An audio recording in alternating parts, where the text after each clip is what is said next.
camera swoops over turquoise water, the kind travel ads love to pretend isn't sitting on centuries of drama. We glide over the long green outline of Cuba. The Taino called it Cubanacan, the great land. Not because they were being poetic, but because, well, it is huge. The largest island in the Caribbean, a spine of mountains, forests thick enough that Spanish chroniclers complained they couldn't see anything useful. Classic. We settle near the Sierra Maestra, sun sliding across ridges that look peaceful. Until you remember these hills have sheltered everyone from Taino villages before 1492, to Mambisa rebels in the 1890s, to Fidel's guerrillas in 1956. This landscape specializes in resistance. Cut to coastal shallows, manatees drifting, mangroves tangled like secrets. Before Columbus showed up in October 1492 claiming he found the place, found it full of humans, gardens, ball courts, trade routes stretching to Jamaica and Hispaniola, the Taino and Siboney were living their best sustainable life core aesthetic.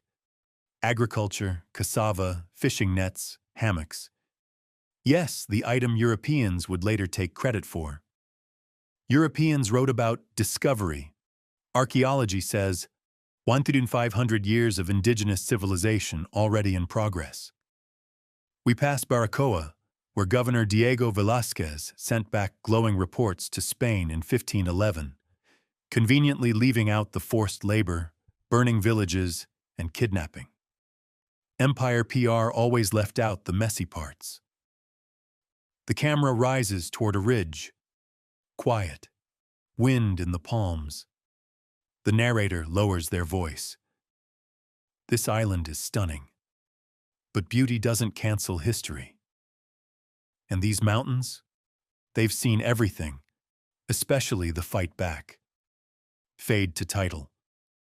Camera drifts through forests where Taino canucos rise like small earth sculptures in the pre-colonial landscape. These aren't random mounds. They're sophisticated agricultural technology, raised beds that prevent erosion, retain moisture, and allow multiple crops to grow together. Cassava drying on woven racks, corn and beans climbing the same stalks, kids chasing jutillas, the indigenous rodents the Taino domesticated centuries before Europeans arrived with their cattle and horses. Canoes glide along lagoons lined with mangroves, carrying trade goods between villages connected by paths worn smooth over generations. It's calm, organized, and, here's the kicker, fully functional. The Taino and Siboney weren't wandering around waiting for civilization. They had sophisticated agriculture documented by Spanish chronicler Ramón Panay, who arrived in the Caribbean in 1494 and spent years recording what he saw. Ball games on ceremonial plazas called batais, where communities gathered for sport, politics, and spiritual practice. Matineau chiefs governed through consensus and kinship networks that balanced power across villages. Trade routes reached Jamaica, Hispaniola, and the Bahamas. Shell beads, cotton, carved simis, and food moving between islands long before European merchants drew their first ledger line. The Siboney, older inhabitants pushed westward by Taino expansion, lived in caves along the western coast, leaving shell middens and rock art that archaeologists still study. The Guanahatabey occupied the far western tip, fishing and gathering in a lifestyle that stretched back millennia. Cuba wasn't one people. It was a mosaic of cultures, languages, and adaptations. Imagine running a stable island-wide network, and then someone from across the ocean shows up in metal pajamas, insisting you need improvement. Hatuey, a Taino cacique from Hispaniola, already knew what was coming. He'd watched the Spanish work their way through his homeland, the encomiendas, the gold mines, the mass graves. He understood empire's pattern before most Europeans had a word for it. Ramon Panay's 1498 report describes Taino cosmology in detail: creation myths involving caves and transformations, spiritual practices centered on zemis that held ancestral power, Bahiks who served as healers and intermediaries with the spirit world. He recorded a civilization with its own theology, philosophy, and social organization, not savages waiting for salvation, a people with answers to questions Europeans hadn't thought to ask. A civilization at ease with itself tends to be invisible to empires, until empires want something. But 1492 is about to knock, loudly and without permission. The ships appear on the horizon in October 1492 like a glitch in the Caribbean matrix. 3 vessels, the Niña, Pinta, and Santa Maria, carrying men who think they're approaching Asia and will spend years refusing to admit otherwise. Columbus writes in his journal that Cuba is the most beautiful land human eyes have seen. He describes the harbors, the trees, the singing birds. He admired everything except indigenous sovereignty, human rights, and the concept of consent. Spanish intent: extract gold, convert souls, plant flags. Actual reality: Cuba had almost no gold. The alluvial deposits that made Hispaniola briefly profitable barely existed here. Imperial solution: forced labor anyway. Governor Diego Velázquez de Cuellar establishes Spanish rule in 1511, founding Baracoa as the first permanent European settlement in Cuba. He'd served under Columbus, learned the colonial playbook in Hispaniola, and arrived ready to implement it. His letters to the Spanish crown brag about pacifying the island. Translation: forced labor, village destruction, and the encomienda system that essentially legalized kidnapping entire populations for work details. The encomienda granted Spanish colonists the right to demand tribute and labor from indigenous communities. In exchange, colonists supposedly provided protection and Christian instruction. Spoiler: they mostly provided whips and early graves. The system was slavery with extra paperwork. Disease did the rest. Smallpox arrived first, then measles, typhus, influenza, illnesses the Taino had no immunity against. Epidemics swept through communities faster than soldiers could march. Entire villages died within weeks. Within 50 years of contact, the indigenous population collapsed by over 90%. Some historians estimate Cuba's pre-contact population at 100,000 or more. By the 1550s, only scattered communities remained. Many intermarried with Spanish settlers or African workers, their distinct identity blurred but not erased. Indigenous people weren't defeated by superior culture. They were overwhelmed by steel, disease, and an empire allergic to boundaries. And soon, a rebel from another island would introduce Cuba to organized resistance. Haiti sails from Hispaniola to Cuba around 1510 with 400 followers, paddling across the Windward Passage to warn the Taino of what's coming. This isn't flight. It's strategic relocation. He knows the Spanish will follow. He's buying time to organize. Bartolomé de las Casas, the Spanish priest who would become history's most famous critic of colonial brutality, records what happened next. Haiti gathers Taino leaders and shows them a basket of gold and jewels. Here is the God the Spaniards worship, he tells them. For these they fight and kill. For these they persecute us, and that is why we have to throw them into the sea. He proposes a ritual: throw the gold into the river, deny the Spanish their God. Some accounts say the Taino did exactly that.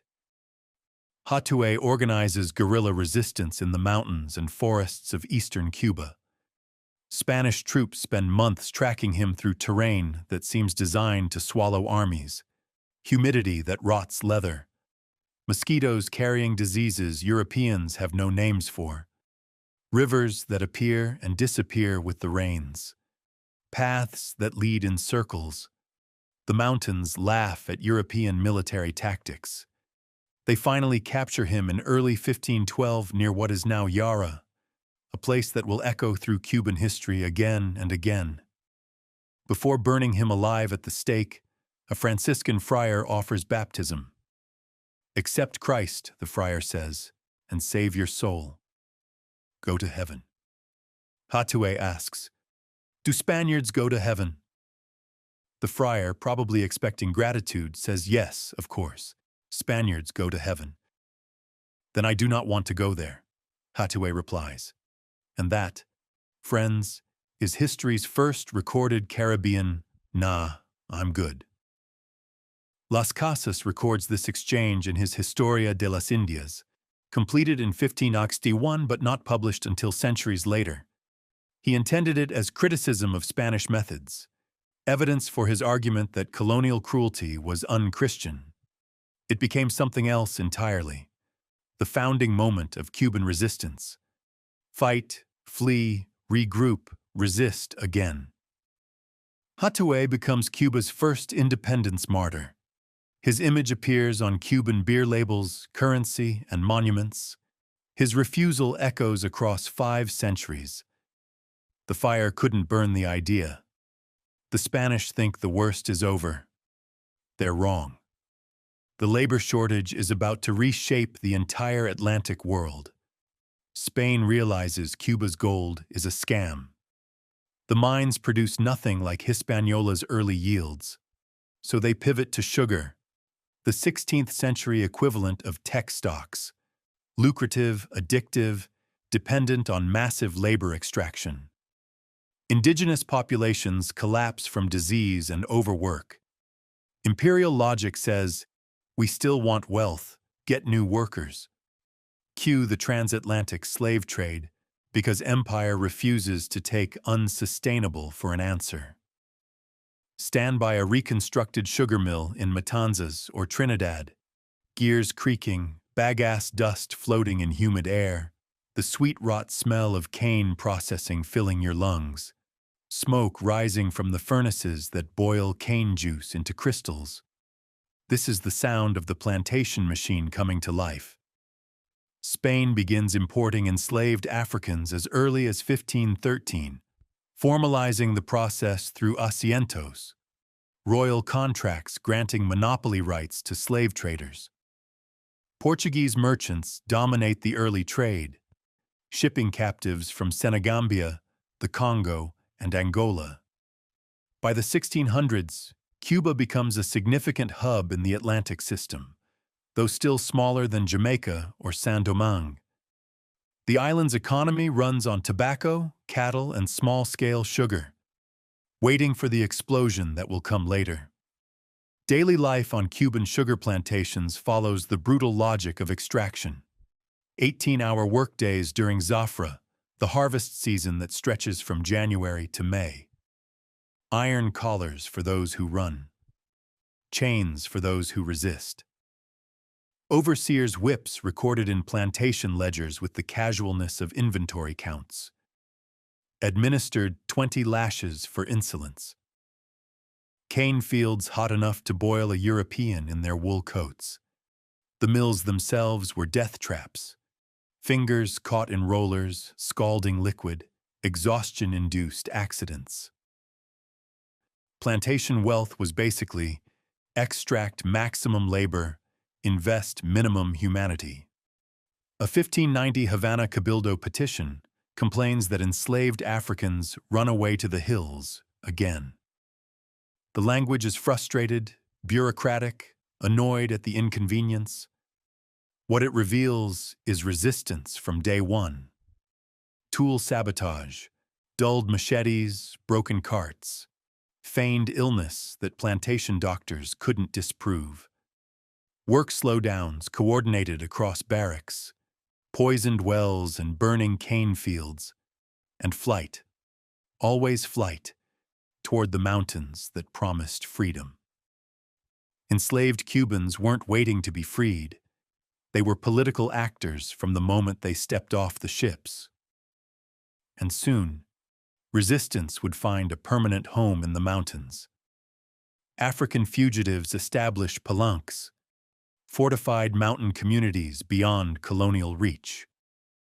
In the Sierra del Escambre and Sierra Maestra, in the mogotes of Pinar del Rio and the forests of Oriente, settlements form in places Spanish troops can't easily access.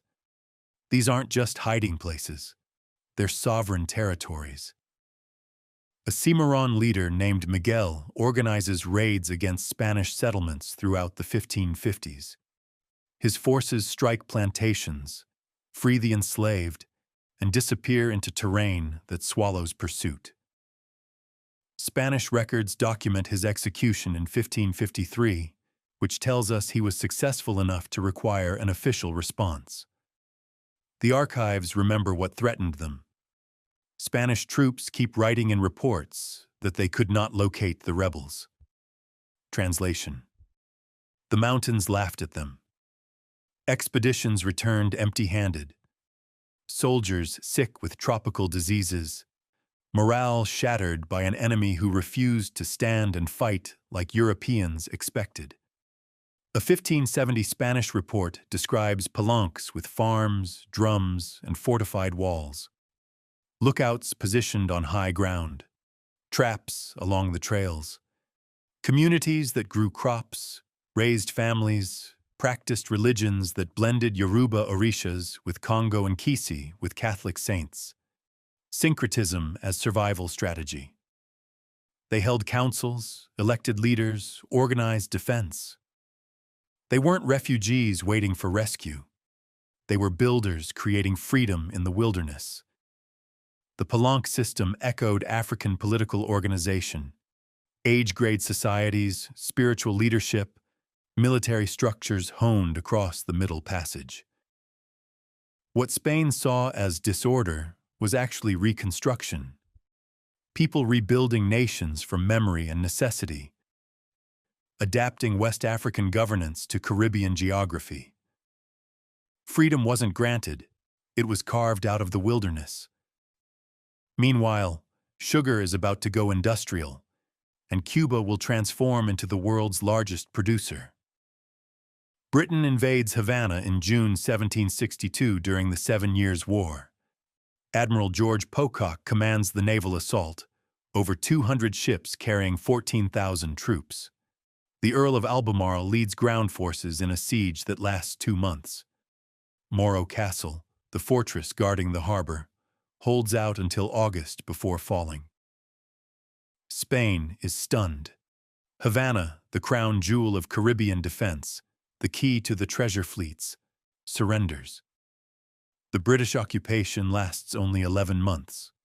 Spain trades Florida to get Cuba back in the 1763 Treaty of Paris, a deal that seemed clever at the time. But in that single year, everything changes. Think of it like Britain logging into Spain's Caribbean account and changing all the settings. British shipping manifests from 1762-1763 show massive slave imports. Some estimates suggest over 10,000 enslaved Africans arrived during the occupation alone, more than the previous decade combined. Trade restrictions that had throttled Cuban commerce lift overnight.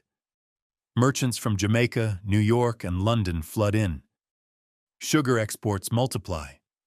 Cuban planters taste profit at scales they'd never imagined. When Spain takes control back, they panic. The lesson is clear: modernize or lose the island. The Bourbon reforms follow: liberalized trade policies, infrastructure investment, immigration incentives. Spain allows Cuba to trade with neutral nations, then with Spanish-American ports, then with almost anyone. Roads improve, ports expand. The plantation economy prepares to explode. A 1-year occupation rewires Cuba's economy for generations, and soon, the Haitian Revolution will slam into this fragile system like a Caribbean earthquake. The Haitian Revolution erupts in August 1791. Enslaved people in Saint-Domingue's northern plain rise in coordinated rebellion, burning plantations and killing slaveholders. By 1804, after 13 years of warfare against French, Spanish, and British armies, the rebels have established Haiti, the first black republic in the Western Hemisphere, the second independent nation in the Americas. The slaveholding world watches in horror. Cuban plantation owners, many with relatives and investments in Saint-Domingue, see their worst nightmares made real. But they also see something else: opportunity. With Haiti's sugar production destroyed, the island that once produced more sugar than all the British Caribbean combined, global prices spike. Cuban planters rush to fill the gap. Capital floods in from fleeing Saint-Domingue refugees, many bringing expertise and enslaved workers. American merchants extend credit. The slave trade intensifies beyond anything previously seen. Imports of enslaved Africans triple between 1790 and 1820. Ships arrive constantly at Havana, Matanzas, Santiago, human cargo for the expanding plantations. By the 1830s, Cuba produces more sugar than any other country. The island transforms from modest colony to global commodity powerhouse, built on the backs of hundreds of thousands. José Antonio Aponte watches all of this from his carpentry workshop in Havana. A free black man, born into a family of militia veterans, literate and skilled. He keeps a book of paintings, images depicting African kings, Ethiopian emperors, black military leaders, including Henri Christophe and Toussaint Louverture of Haiti. Aponte's book is a visual argument, a curriculum of black power. We have always led, always fought, always won. History's receipts show that the enslaver's greatest fear was always black freedom becoming contagious. Haiti proved enslaved people could defeat European armies. Cuba's elite responded with terror and expansion, convinced that more control, more surveillance, more brutality would prevent what happened 90 miles away. And Aponte's revolt is just the beginning. Aponte's conspiracy unfolds across western Cuba in early 1812. The plan is coordinated, multi-city, aimed at nothing less than ending slavery and colonial rule simultaneously. Networks span Havana, Puerto Príncipe, Bayamo, and the surrounding plantations. Enslaved people, free blacks, and some mixed-race Cubans share information through coded messages, trusted intermediaries, and the African cabildos, mutual aid societies that provided cover for organizing. On the night of March 15, 1812, rebels attack the Peñas Altas sugar mill in Havana province. They kill the overseer and several others, then move toward the city. Similar uprisings occur in Puerto Príncipe and other locations. But colonial authorities have been warned. Militia forces mobilize.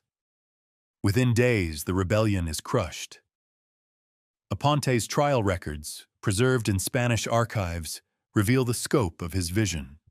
Under interrogation, he explains his book of paintings, portraits of black military heroes, African kingdoms, the Haitian revolutionary leadership. He links African royalty, Caribbean revolution, and Cuban liberation into a single narrative arc. This wasn't chaos. This was strategy. Spain just wasn't used to enslaved people reading maps. Authorities execute Aponte in April 1812. They display his head in an iron cage outside his workshop, where it remains for days as warning and spectacle. The book of paintings disappears, probably destroyed, possibly hidden, never recovered. But you can't cage ideas with iron. Consequence: free black communities become heavily surveilled. New laws restrict movement, assembly, education. Cuban identity becomes more explicitly racialized, with colonial authorities promoting division between enslaved, free black, mixed race, and white populations. The apartheid that will define Cuban society for another century hardens. Aponte's dream doesn't die. It goes underground, waiting, and it resurfaces in 1868 with machetes. October 10, 1868, La Demajagua plantation in Oriente Province, near Manzanillo. Carlos Manuel de Céspedes, a sugar planter with debts, ideals, and nothing left to lose, gathers his enslaved workers in the pre-dawn darkness. He reads a declaration of independence, then announces they are free. He invites them to join the fight against Spain, not as property, but as citizens of a republic that doesn't yet exist. The Grito de Yara echoes across the island. The 10 Years' War begins. Within weeks, thousands join. Enslaved people walk off plantations. Free blacks bring military experience from Spanish colonial militias. Poor whites tired of Spanish taxes and arrogance take up arms. The rebel forces are diverse, chaotic, undertrained, and they fight with a fury that startles Spanish commanders. Spanish officials were shocked that enslaved Cubans didn't fight for the empire, as if centuries of whips didn't leave a mark. The 1869 Constitution of Guaymaro, drafted in a village in rebel-held territory, declares the Republic of Cuba. Article 24 proclaims that all inhabitants are entirely free. It's imperfect. Some rebel officers resist arming black soldiers. Debates rage about gradual versus immediate abolition. But the document marks something unprecedented. A multiracial independence movement where former slaves and slave owners fight side by side. Antonio Maceo rises through rebel ranks, son of Mariana Grajales, a free black woman who sends all her sons to war, and Marcos Maceo, a Venezuelan immigrant. Antonio enlists as a private and ends the war as a general, his body carrying over 20 wounds. His military brilliance, speed, surprise, ruthless discipline will define Cuban resistance for decades. The war grinds on for 10 years. Spain sends 200,000 troops across the decade. Both sides burn plantations, destroy infrastructure, scatter populations. Disease kills more soldiers than combat. Rebel forces control the eastern mountains, but cannot take Havana. Spanish forces hold the cities, but cannot pacify the countryside. The war ends in 1878 with the Pact of Zanjon, a compromise that satisfies almost no one. Spain promises reforms, political representation, gradual abolition, amnesty. Many rebel leaders accept, exhausted by a decade of fighting. Antonio Maceo refuses. At Baraguá, a place that will become sacred in Cuban memory, he meets with Spanish General Arsenio Martínez Campos. No independence, no real abolition, no meaningful change? Then no peace. The revolution does not lay down its arms, Maceo declares. The protest of Baraguá fails militarily. Maceo's forces cannot continue alone, but it succeeds symbolically. Some lines cannot be crossed. Some compromises are surrender by another name. A nation isn't born in parliaments. It's hammered together in struggle. But Spain won't let go easily. Slavery officially ends in Cuba on October 7, 1886, decades after most of the Americas, years after even Brazil and Puerto Rico. But the end comes wrapped in fine print and loopholes. Spain introduces the patronato system in 1880, a gradual emancipation, requiring freed people to work for former masters during a transition period. In theory, 8 years. In practice, ongoing coercion. Former enslaved people, now called patrocinados, face the same overseers, same cane fields, same violence, but technically free. Racial restrictions persist. Limitations on movement, education, property ownership. Labor laws favor plantation owners at every turn. Freedom, but with all the small print of a predatory loan. Juan Gualberto Gomez, an Afro-Cuban journalist and organizer, spends the 1880s and 1890s documenting post-abolition inequality. Born enslaved, freed as a child, educated in France, he returns to Cuba with skills the colonial system didn't expect. His newspaper articles in La Fraternidad and La Igualdad expose the gap between legal freedom and lived reality. He organizes Sociedades de Color, black civic organizations that provide mutual aid, education, and political consciousness. Gomez corresponds with José Martí, the poet and organizer building a revolutionary movement from exile in New York, Tampa, and Key West. Together, they understand what 1868 taught. Independence must include equality, or it means nothing. A free Cuba that preserves racial hierarchy is just Spain with a different flag. With all, and for the good of all, Martí writes. It becomes the revolution's slogan. Legal freedom doesn't equal real freedom, and the war for both is about to begin again. February 24, 1895. Multiple uprisings ignite across Cuba simultaneously, coordinated by Martí's Cuban Revolutionary Party, organized through networks of tobacco workers, veterans, and exiles. José Martí lands at Plaitas Beach in April with a small band including General Máximo Gómez, the Dominican-born military commander.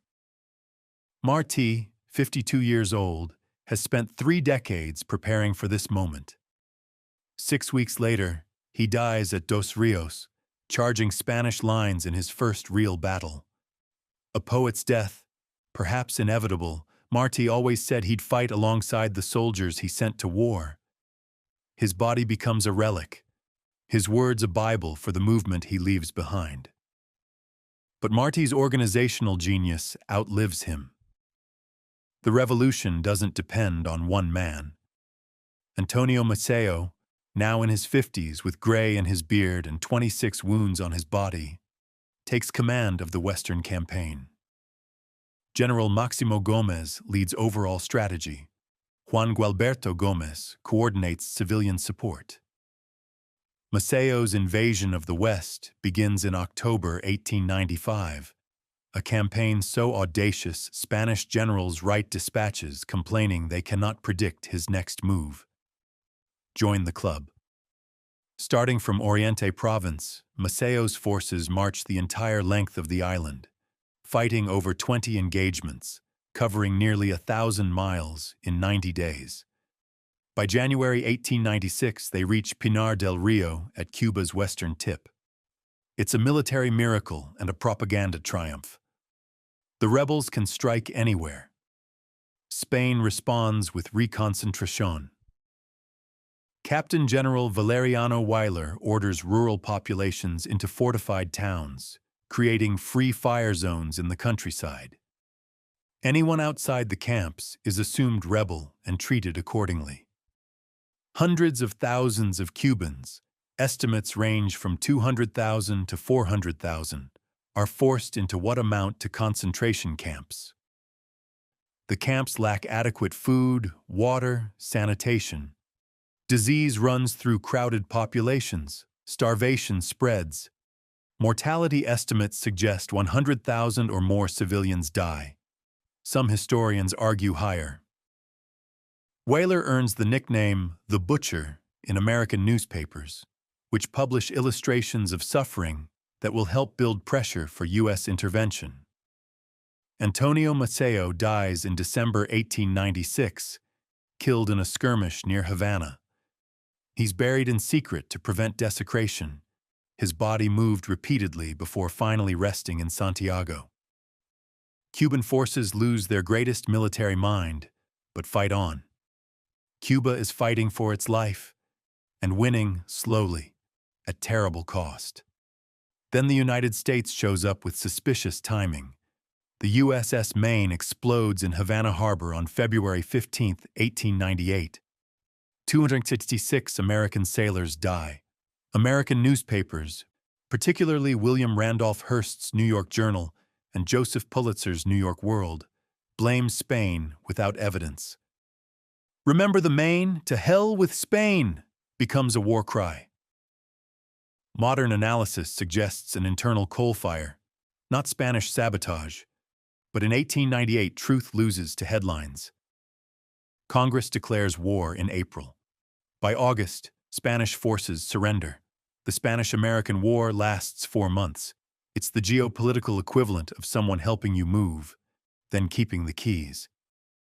The United States occupies Cuba from 1899 to 1902, then grants nominal independence with conditions. The Platt Amendment, forced into Cuba's new constitution at gunpoint, gives Washington the right to intervene in Cuban affairs, supervise finances, approve treaties, and maintain naval bases. Guantanamo Bay, leased under these terms, remains under U.S. control today, the oldest overseas American military base. American companies buy sugar plantations, railroads, utilities. United Fruit arrives. Sugar dependency intensifies under new owners. The structures of the colonial economy survive independence, changing hands rather than character. Racial inequality persists despite revolutionary promises. The Multiracial Liberation Army disbands. Black veterans face discrimination in the new republic. The dream of with all and for the good of all fades into Jim Crow Caribbean style. Gerardo Machado rises to power in 1925, promising infrastructure and stability. He delivers roads, a Capitol building, and eventually dictatorship. Opposition grows through the late 1920s. Student organizations, labor unions, and clandestine groups challenge his rule.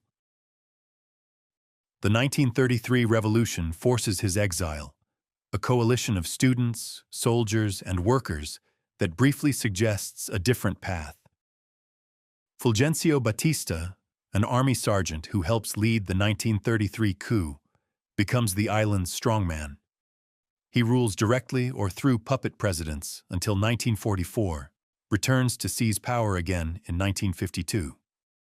Under his second reign, Havana becomes a playground for American tourists and organized crime. Meyer Lansky builds casino empires. The mafia launders money through beachfront hotels. Meanwhile, in the countryside, poverty deepens, independence achieved, autonomy denied.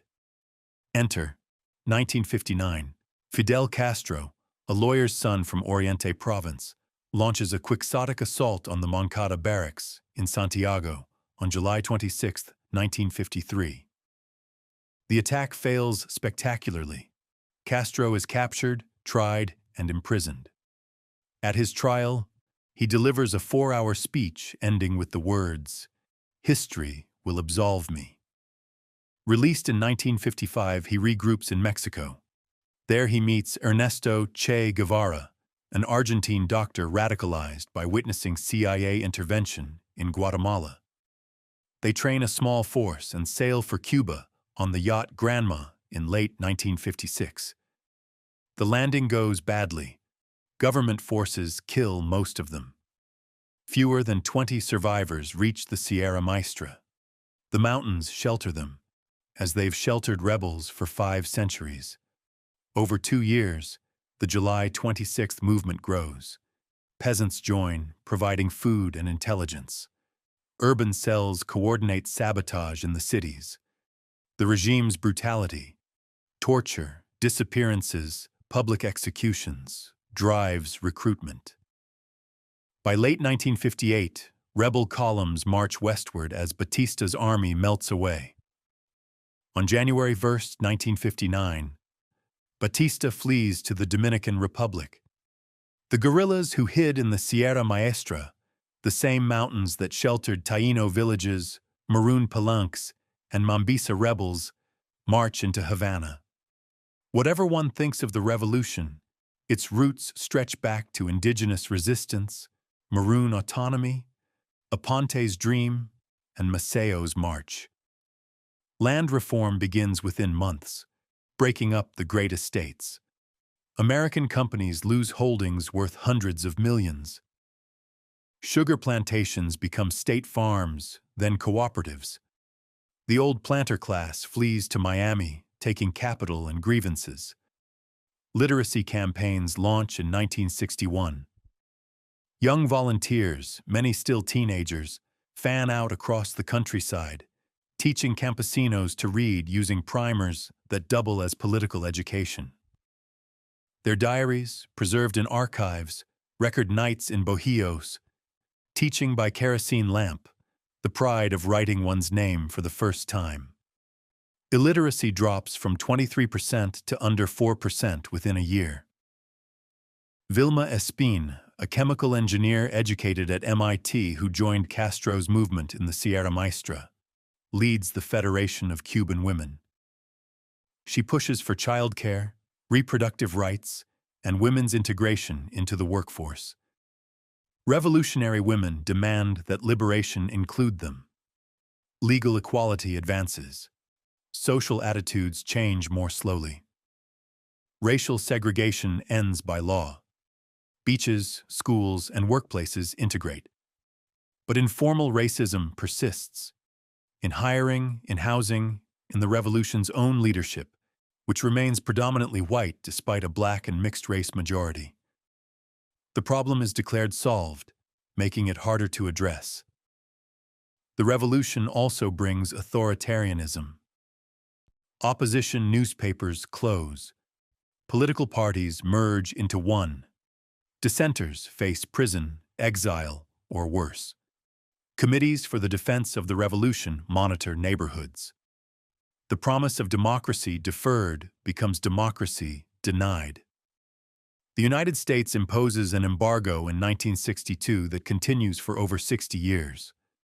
It fails to topple the government, but succeeds in impoverishing the population.